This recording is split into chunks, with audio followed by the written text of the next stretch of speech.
Buenas, bienvenidos, bienvenidas a esta nueva emisión de Interfase, ampliando nuestra zona de interés. Hoy nos acompaña Nair Alejandra Barrios. ¿Cómo estás, Nair?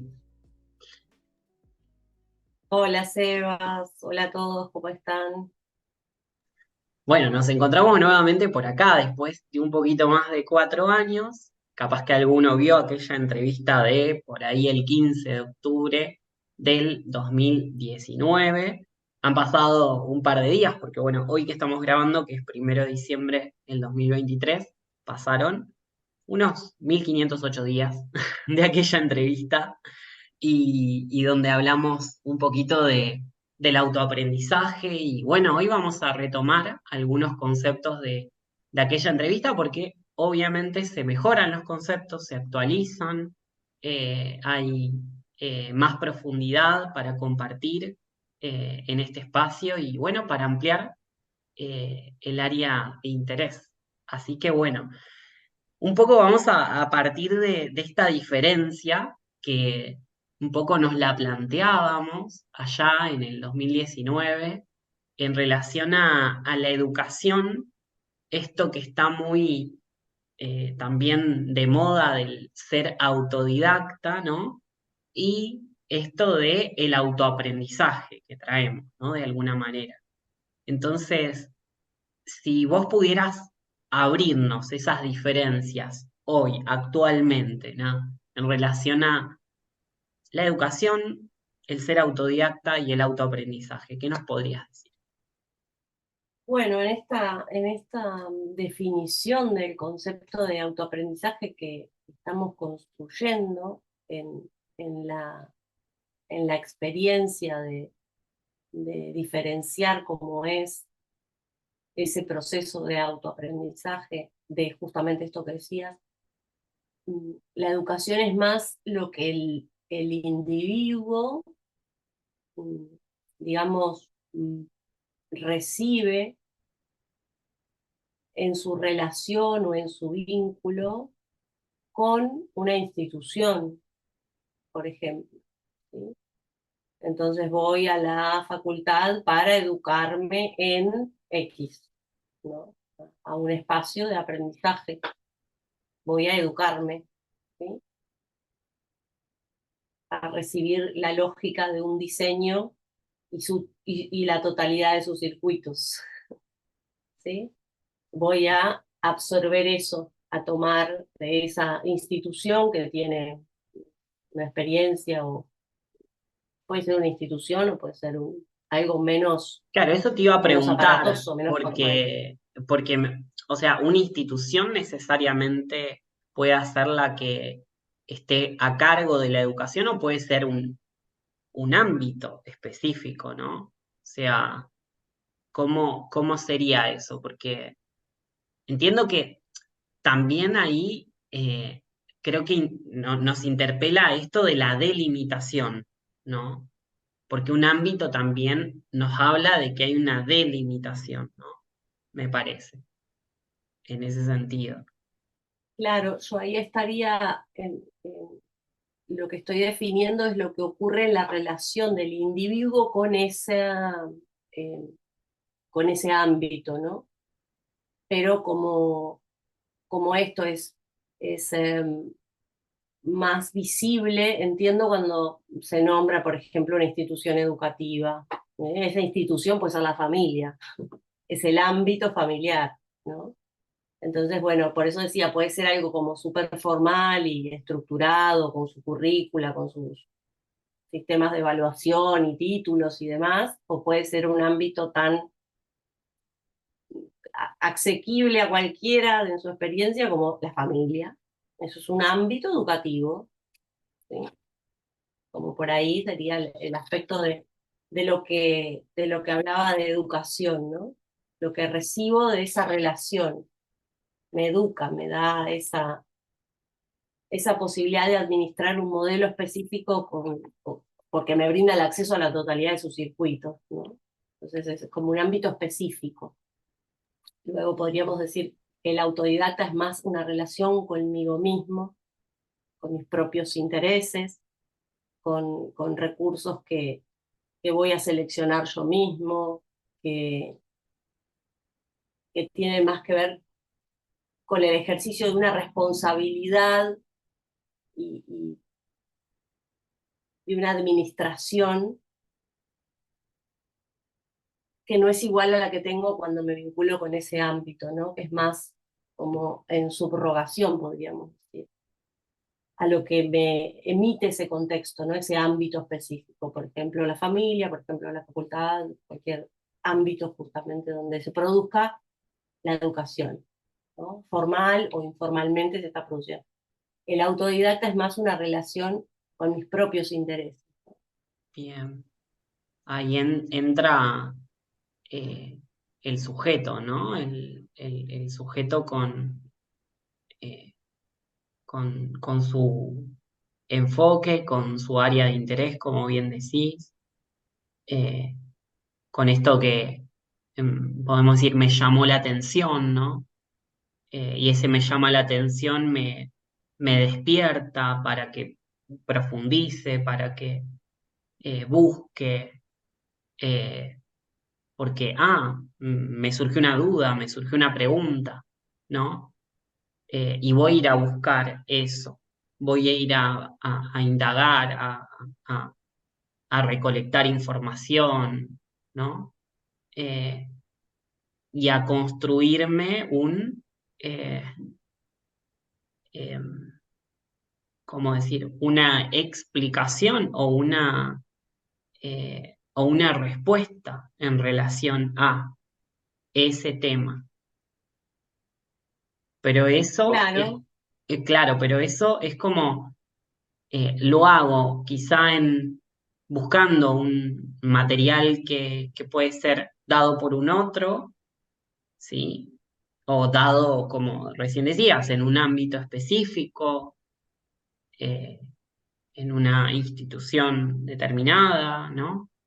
O en la vida misma. se me vincula un Pero poco con el alcance propio, ¿no? Del interés propio y de la curiosidad propia y lo que ya está como dentro de mi propio modelo, ¿no? Ahí. exacto, exacto. Esa es la palabra, me parece. Creo que del ser autodidacta, la curiosidad. Es como la curiosidad es ese motor del ser autodidacta, ¿no? Ahora, ¿dónde empieza a jugar esta importancia que tiene la interacción con otros? Porque, qué sé yo, ¿cómo me doy cuenta que ponele, yo sé algo? ¿O cómo me doy cuenta que lo puedo trasladar o que lo puedo transferir? No solo transmitir, sino transferir a un otro. Eh, ¿Dónde entra el juego este con la interacción? Y bueno, y estaría lo que estamos viendo hoy día como la expresión del autoaprendizaje, ¿no? Porque tiene que ver con la conectividad con el otro.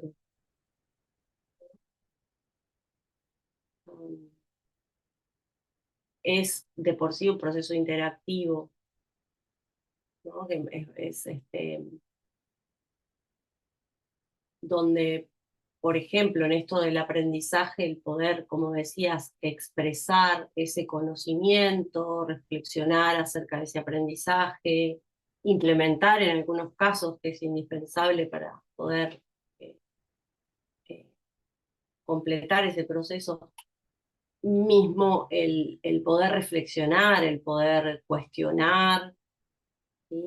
Este, con el otro, este, tiene que ver con esto del autoaprendizaje en relación con los otros, ¿no?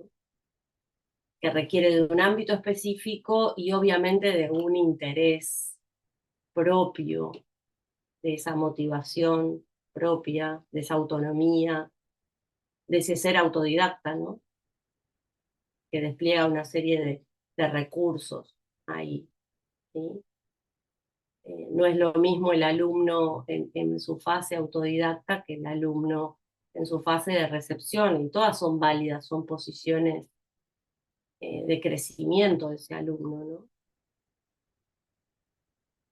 Que va a poder desarrollar mejor su alcance en cuanto a la identificación de sus áreas de no saber, decíamos el no sé en aquel momento, ¿no? Importantísimo tener a ese maestro interno identificado, eh, con su función, no con aquello que hemos documentado como maestros, ¿no? Con las experiencias humanas, con los maestros de la vida, mamá, papá y de ahí para adelante cualquier otro, porque ahí nos queda pegada la experiencia. Entonces le atribuimos cualidades a esa función que no son las cualidades que tiene nuestro maestro interno, porque es un contacto con la función desplegada desde nosotros mismos. Ahí el autodidacta, maestro, alumno interno, ¿sí? Es identificar la función maestro sin identificar a los maestros como un otro, ¿no? Como esa experiencia que he documentado, sino descubrir a ese rol internamente, configurarlo, ¿no? Eso es en sí un aprendizaje. En algunos casos hay personas que lo tienen como dado eso, ¿cierto? Esto del autodidacta, la curiosidad, la propia motivación, el área de interés es un motor de su exploración, de su natural en la vida. Hay otros que tienen como mucho más despierto este alumno más pasivo, donde su maestro no ha despertado para orientar ese proceso y requieren de esas funciones de manera externa. Eso no es mejor ni peor, son modalidades. Y en la interacción del autoaprendizaje estas cosas son muy importantes identificarlas, porque yo me puedo encontrar con un compañero o con una compañera que tenga esas diferencias, ¿no? Que tenga más despierto su alumno y está en un modo más, le llamaríamos en aquel momento cuando hablábamos en el 2019, como un modo más consumo, no tan generativo, de pronto como una actitud más de recepción, lo cual es tremendamente valioso, no, no es despreciable para nada. Entonces, bueno, su autodesafío tal vez esté en despertar a su propio maestro interno para que lo pueda guiar, que lo pueda orientar, mejor dicho, este, a desplegar mejor ese autodidacta, que es sumamente valioso, ¿sí? Sumamente valioso. Ya luego el autoaprendizaje tiene que ver con esa conectividad que se desarrolla con los otros, ¿sí? Que incluye al ámbito, porque está referenciado en el ámbito donde se está desarrollando.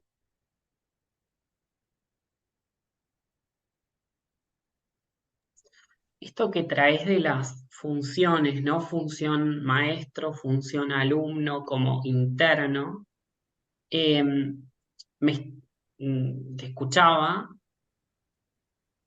y me di cuenta al escucharte que el que dice no sé no es el alumno, es el maestro.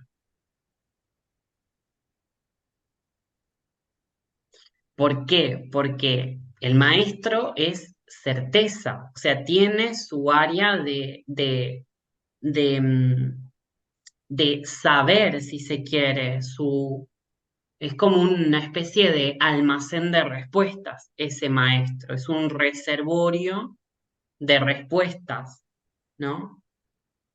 Y cuando te encontrás con una situación o con algo que eh, te, te pone justamente frente, quizá ahora podemos abrir después ese área de limitación, ¿no? Alcance, límite y limitación y cómo es muy importante censar eso, ¿no? Me daba cuenta de esto al escucharte, de nuevo, vuelvo sobre eso. El que eh, plantea el no sé es el maestro, ¿sí? Porque se da cuenta que en ese almacén de respuestas que tiene no le alcanza, entonces está frente a una limitación, ¿sí? Eh, porque lo llevo a interactuar con una zona que es desconocida, sin luz, oscura. Y ahí es donde es necesario, o sea, entiendo la necesidad de activar esa función alumno, que es disponible a aprender como estado receptivo. Pero es como, porque antes tenía más vinculado el no sé al alumno y es el maestro el que dice no sé. En aquel entonces, en 2019, ya hablábamos del maestro que no sabía. Yo no repasé la entrevista, claro. Sí, sí, Lo sí, ya lo podemos hablábamos decir de ese quizá de modo. otro modo, ¿no? Como Sí, sí, sí, ya hablábamos de esa importancia de un maestro que reconocía un área de limitación para captación de lo nuevo. A ver, siempre, y lo hablábamos en aquel entonces, ese alumno y ese maestro interno, ese espacio de aprendizaje que se produce, que ahora lo estábamos abriendo como la cuestión del autodidacta, ¿no? Requerido. eh, Obviamente va a experimentarse de diversas formas, ¿no? Eh, por esto que te digo, cuando hay una posición nativa mucho más orientada al alumno, la vivencia del no saber va a estar ahí. Mm, por eso tiene que ver con cómo lo experimento en la relación con los otros, en el autoaprendizaje, ¿no? Si eso requiere, mm, qué difícil que me es explicar esto. Em, Porque tiene que ver con las pertenencias, tiene que ver con las pertenencias. Yo lo entiendo así. A ver, mm, se me dificulta un montón explicarlo. Quiero hacerlo simple.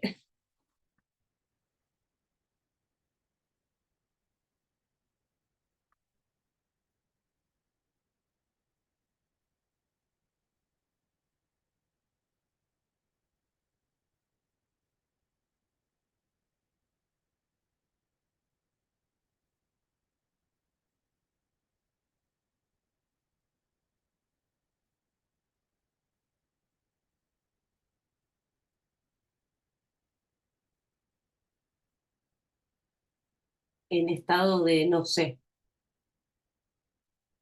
Me quedé en estado de no sé.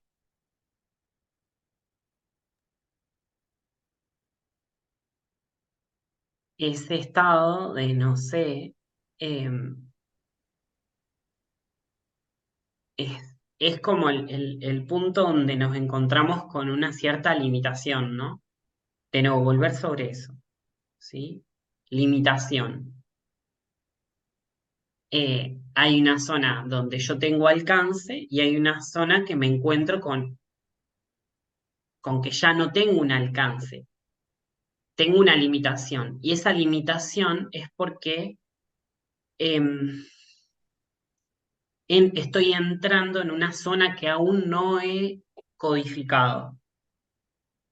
O sea, estoy en contacto con una zona no codificada para mí, ¿sí? Entonces, ok, es la invitación, sería eh, de ese ámbito, quizá el ponerlo como más, lo podemos poner como la invitación de la realidad, ¿no? Pero bueno, quizá eso sea en un ámbito específico, que obviamente forma parte de la realidad. Entonces, me invita a codificar eso, ¿no? Em, y entiendo que ahí entra una función que por ahí no has nombrado, que es la del facilitador, ¿no? ¿Cómo introducirías ahí ese facilitador en esto que estamos hablando, ¿no? De ingresar. en un contacto con una zona no codificada.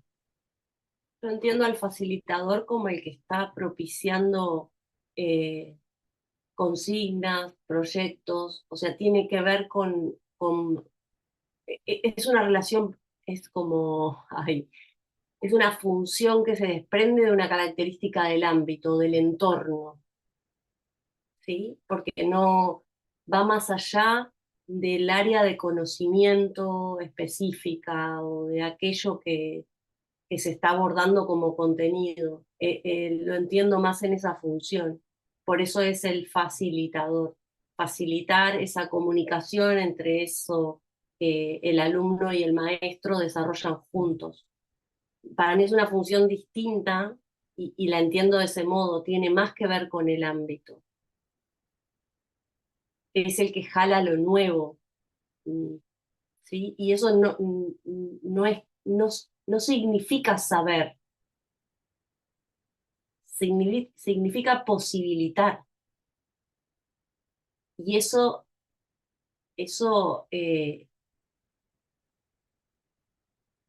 no tiene un cómo,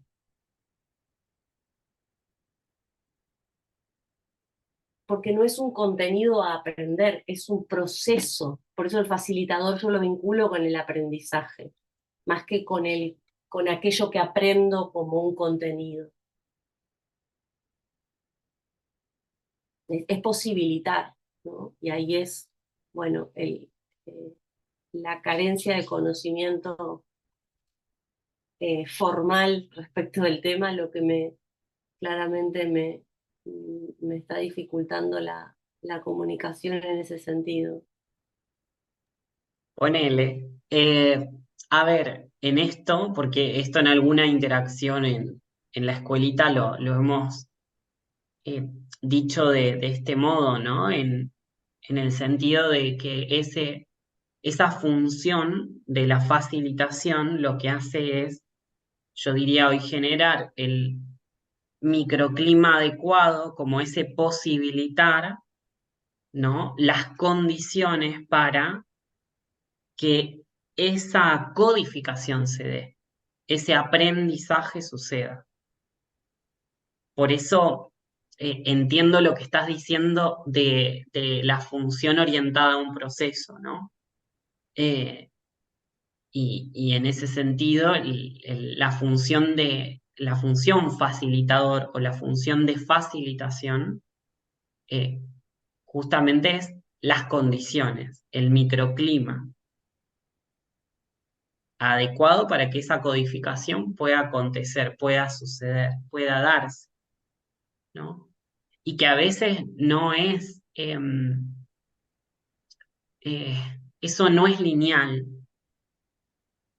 Eso también es importante entender que la codificación no es lineal y esa Es el parte que es se encarga compleja. del metaproceso, ¿no? Como Claro. esto de orientado realmente al proceso de aprendizaje, mientras el maestro está más orientado a aquello que tengo que captar, aquello que tengo que comprender, entender, aprender, ¿no? Como contenido. El facilitador está más en eso que decías, ¿no? Es el ambiente, es el microclima que se necesita, detectar la dificultad, ¿sí? De pronto estoy teniendo una dificultad de un tipo en un determinado proceso de aprendizaje y de otro en otro. Entonces eso también es una función interna, ¿sí? Pero requiere, para que eso se despierte, requiere del maestro y del alumno, activos internamente. Y bueno, cuando no está esto del autodidacta, es totalmente válido desplazarlo en una función externa si uno sabe que lo está desplazando. O sea, no es un inconveniente esto, ¿no? El tener un, eh, un instructor en una disciplina específica no significa, ¿sí? Porque yo no tengo ese conocimiento, ¿no? Ahora, mi facilitador sí se puede activar, reconociendo mis dificultades, ¿sí? Mis alcances, lo que decías, ¿sí? Va a ser el que gestione el autorrechazo, el rechazo, eh, la frustración. O sea, el facilitador tiene que ver con esos procesos, no tanto con los contenidos. Bueno, sería ahí en ese caso como una especie de esto del maestro, ponerlo en un otro, sería una sustitución, ponele funcional, cuando ese facilitador está activo, cuando esa función de facilitación está activa de manera interna. Em, Recién nombrabas esto de rechazo, el autorrechazo, y lo habíamos planteado, ¿no? Como esos obstáculos, ¿no? Que no sé por ahí que podés ampliar en relación a eso, pero quizá yo más que obstáculos, si bien le habíamos puesto así en el temario, ¿no? Hoy lo puedo ver más como indicadores, ¿no? Más que como un obstáculo en sí mismo, son indicadores en ese proceso que em, es como el autorrechazo como una especie de autobloqueo, ¿no? Em, y el rechazo al otro o a la situación, porque a veces esto, ¿no? Que hemos diferenciado, hemos logrado diferenciar este año, me parece que es una distinción muy importante, esto de cuando se trata de un rechazo al otro, más bien un rechazo a la situación que se da entre, ¿sí? Entre nosotros, por ejemplo, ¿no? Entonces ahí es eh, que lo que se hace es un bloqueo, ¿no? No sé, que es un indicador en el proceso, más que, no sé si, más que un obstáculo. Es un obstáculo para el maestro y es un obstáculo para el alumno. Para el facilitador es un recurso, Y es un es indicador. un recurso. Desde en Porque ese es, sentido, ujú. claro, por qué lo veo como un recurso? Porque es un ralentizador del proceso, porque lo va a interrumpir, lo va a interferir, entonces te va a permitir señalizar, indica una dificultad, indica un freno, y eso permite otra vez volver el foco sobre el proceso de aprendizaje, sobre dónde está la dificultad. Porque en definitiva, entiendo que cuando nos orientamos a aprender sobre algo, la resistencia que nos puede aparecer tiene que ver con la relación con las propias dificultades, que bueno, le tiramos el ancla al otro y es ¿no? Del El culpable, la culpable. responsabilidad, la responsabilidad. Pero bueno, en términos de poder capitalizar eso, ¿no? Eso como proceso, adueñarse del proceso de aprendizaje, ¿sí? Porque en definitiva creo que lo hablábamos de algún modo, ¿no? Es el cambio que necesitamos como especie, el apropiarnos de ese proceso, el nivel de autonomía y de capacidad de interdependencia generativa que eso posibilita, eh, realmente es estar despierto en la realidad en la que vivimos, ¿no? El estar esto ávido de aprendizaje, ¿no? Pero del propio proceso apropiarse, ¿no? A gestionarlo, más allá de lo que estemos aprendiendo, ¿no? Más allá, ¿no? Realmente cada cual lo aplica en lo que más le interesa, justamente en su área de interés, ¿no? Otra cosa que hablábamos importantísima en lo que trabajamos en autoaprendizaje, en la definición de este concepto, porque lo hemos buscado y no existe como término en el diccionario, digamos, ¿no? Es, es un, es un concepto a definir y, y bueno, requiere de ese alumno y su compromiso con su propia evaluación. con su propia autoevaluación. Es parte de un proceso de aprendizaje consciente, despierto, porque la realidad es quien nos va a tomar el examen, ¿sí? Y yo voy viendo mi progreso en la medida que puedo hacer autoevaluación.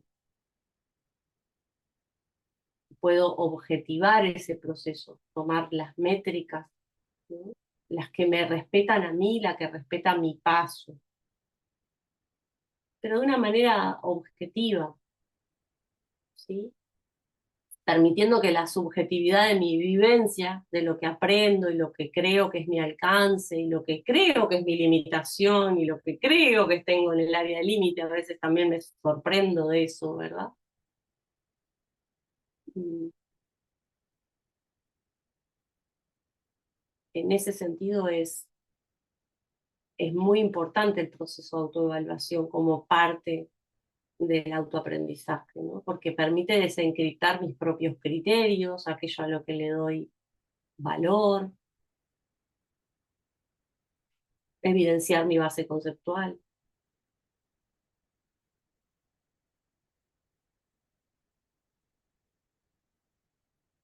Bueno, esto que nombrás de la autoevaluación creo que también es muy, muy relevante en todo el proceso, ¿no? Porque em, también nos lleva a este estado, ¿no? O sea, puede aparecer el estado con estos indicadores de rechazo o autorrechazo, ¿no? Que como bien decíamos antes, ¿no? Esto de la consideración a que nos pone como, son recursos para justamente hacer esos procesos más lentos, ¿no? De hecho, se me armaba esto de que en realidad lo que desactiva es el estado membrana para activar un estado lámina, el rechazo, el autorrechazo, y justamente hace que uno pueda hacer un proceso de secuenciación a nivel interno dentro del alcance. Si lo sabemos aprovechar desde la función facilitador o facilitadora o de la función de facilitación en sí misma, entiendo que eso puede ser muy nutricio, el proceso en sí de poder secuenciar ese rechazo o ese rechazo al otro o ese rechazo a la situación o ese autorrechazo. Em, en cuanto a esto de la autoevaluación, creo que lo que a lo que nos expone es a nuestras propias preguntas, ¿no? En el modo en que ya lo conversábamos en la entrevista aquella, Sí, que me da mucho mucho autorrechazo. autorrechazo. El, el, como seguro decía, me va a dar esta en algún otro momento. Es parte del proceso de aprendizaje. Más adelante, claro, es que Pero justamente, porque además es referencia de mejora, ¿no? Esta emisión, la anterior, obviamente va a ser una referencia de mejora, ¿no? en algunas cosas sí, en otras capaz que no, En otras no, que claro. no he avanzado, que no he Ujú. progresado, que no he mejorado. Bueno, Exacto. las marco, tomo las métricas. Pero ya lo Total. hablábamos también eso, Sebas, esto que traías, de las propias preguntas. Lo hablábamos también en aquel entonces. ¿Sí? Sí, sí, Bueno, ahí entiendo que evidenciar la pregunta, eso ya nos lleva a decir, bueno, ¿cuál es el, el ángulo de observación que estoy privilegiando para justamente administrar el valor de esto que estoy, de esto específicamente en lo que me estoy autoevaluando, ¿no? Porque ahí podemos no leer la evaluación, la autoevaluación como eh, esto que logro administrar, cuál es el valor que estoy administrando en esta situación, cuál es el foco, el enfoque que estoy teniendo allí, ¿no? Y ahí hay un Es complejo ángulo de que estoy. transmitir, Claro, es complejo de transmitir si uno no le da no da un ejemplo, me parece, en este punto. es vivencial lo que sucede. Exacto. Lo que pasa que también esto que decía, ¿no? Que lo conversamos en la entrevista anterior, en el 2019, cuando comentábamos que en la escuelita nosotros no tenemos evaluaciones, Ujú. no hay un pasar o no pasar, o esto aprobado o desaprobado, decíamos, y que mm, tiene que ver con que tampoco hay preguntas en en esas instancias de evaluación, que le llamamos autoevaluación.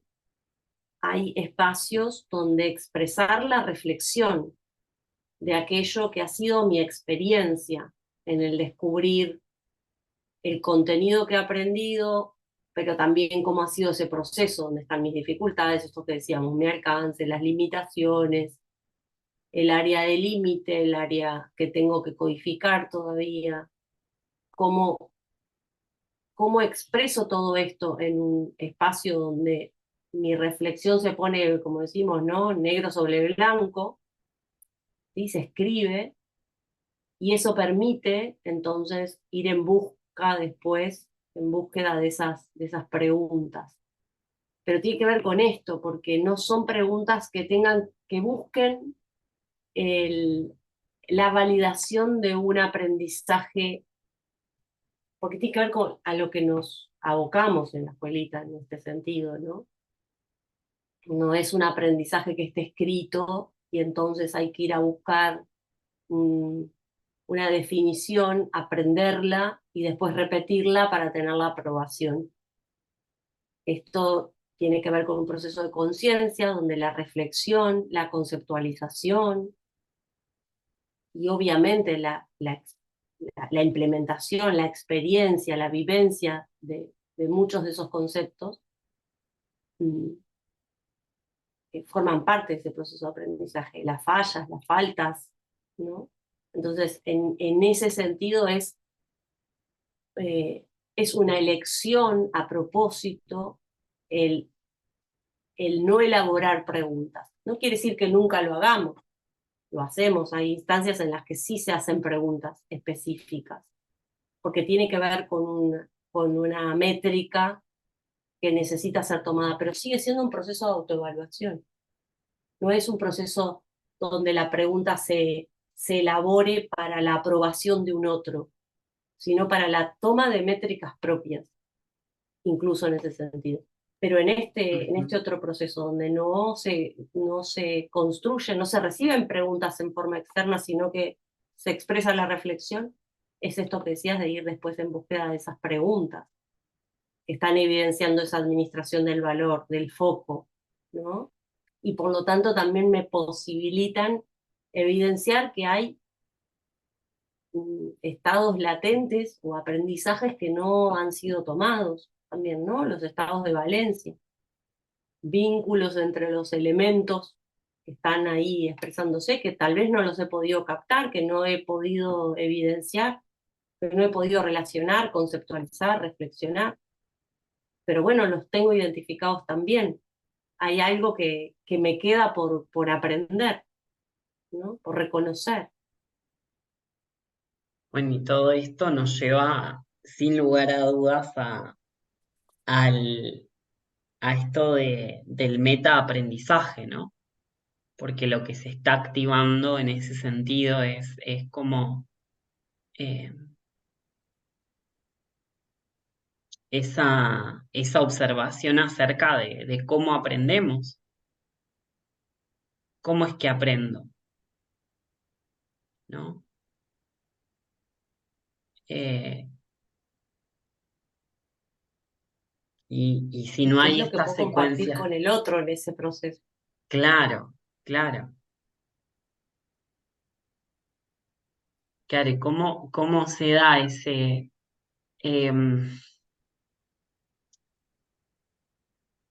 ese aprendizaje que, de nuevo, volvemos, esa secuenciación que estás haciendo en relación, por ejemplo, a la autoevaluación, genera las condiciones adecuadas para que eso acontezca. O sea, que la metaaprendizaje acontezca, es que yo me dé cuenta de dónde puse el foco, qué pregunta me hago, cuál es el ángulo que estoy privilegiando, qué enlaces no hice, qué faltó, qué falló, y queda eso documentado, registrado y documentado, para que yo pueda iterarlo y mejorar o darme cuenta si mejoré o no mejoré.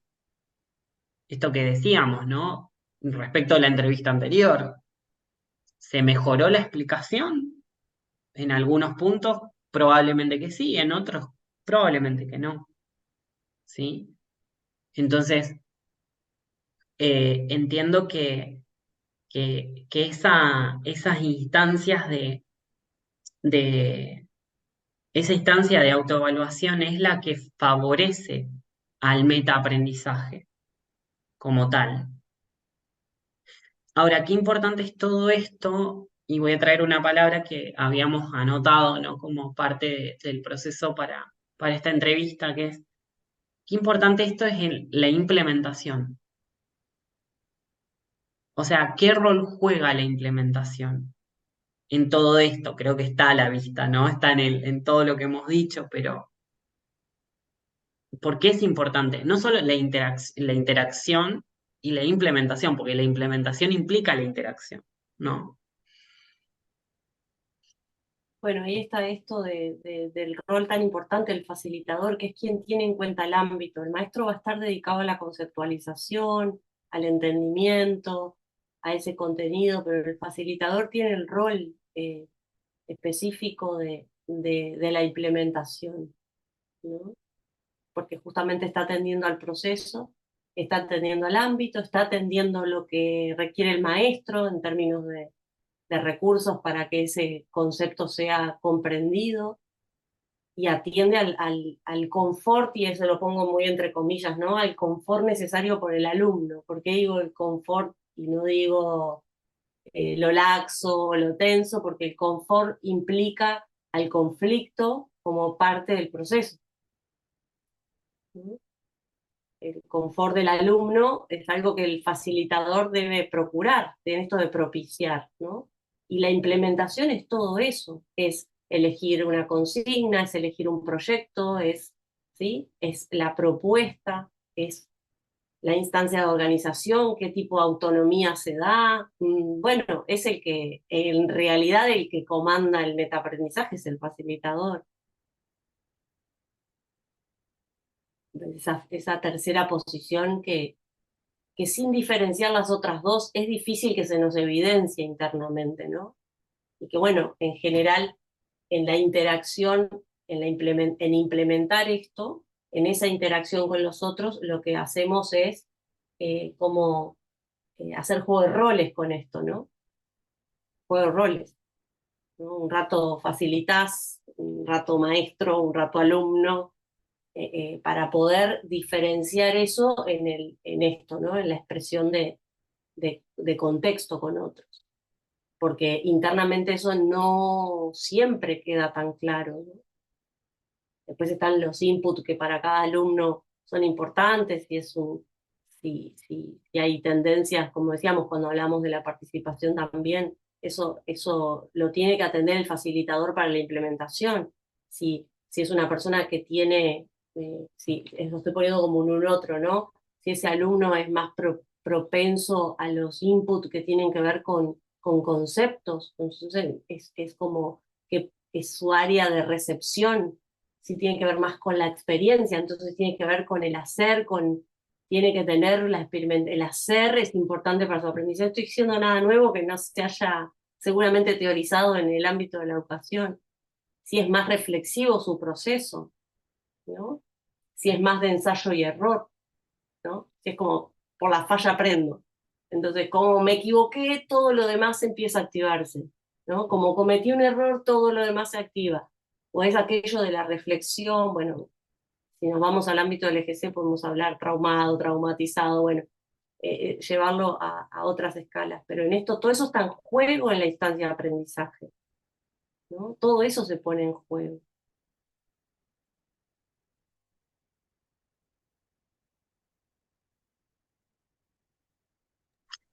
Y ahora también es como muy importante eh,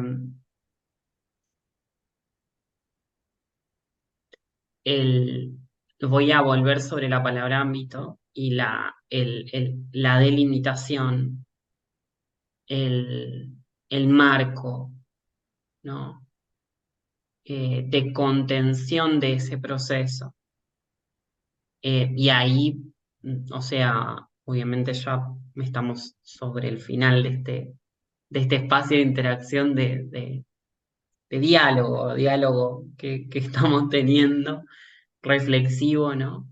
Em, y me parece, ¿no? Que en este sentido la, la propuesta de la escuelita es como el espacio pionero en, en secuenciar este desarrollo. Todo lo que estamos hablando tiene un correlato de implementación, de experimentación específico dentro de eh, esa comunidad en fundación, ¿no? Basada justamente en el autoaprendizaje. Eh, entonces, eh, me gustaría, si pudieras destacar la importancia que tienen en este proceso los conceptos de pertenencia y comunidad.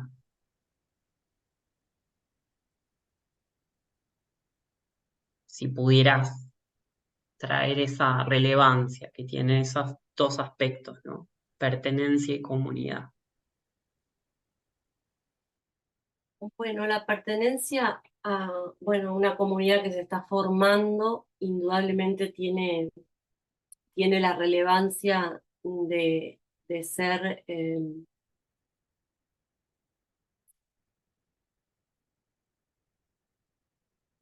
la vía por la cual esa comunidad, en este caso la escuelita, va a poder en esa implementación fractalizar una, un criterio de pertenencia eh, mucho más amplio de aquel que puede constituir a una comunidad de aprendizaje que tiene que ver con una temática específica, ¿no? Porque las pertenencias a los marcos de estructuras espaciotemporales bajo los cuales se rige la implementación que estamos haciendo, como toda fractalización con sus márgenes de error y por tanto de mejora y aprendizaje, eh, tienen que ver con eso, ¿no? Entonces, esas son las referencias que utilizamos y son las pertenencias las que nos proveen de de aquellas novedades justamente, ¿sí? Las que nos permiten eh, establecer las vinculaciones que incrementan la posibilidad de desarrollo, ¿sí? Eh, ¿De desarrollo de qué? Y de un área de conocimiento específico, ¿no? En este caso, un área de conocimiento específico. Claramente está vinculado al desarrollo del EGC, ¿no? Mm, pero con una impronta que tiene que ver con la implementación. Entonces, eh, esa delimitación es la que permite señalizar un ámbito con este foco específico, ¿no? Delimitarlo para poder hacer aprovechamiento de las experiencias que ahí se expresan, ¿no? En las relaciones humanas, bueno, en los acuerdos, en los proyectos que se abordan, en las consignas que se tramitan, las tareas.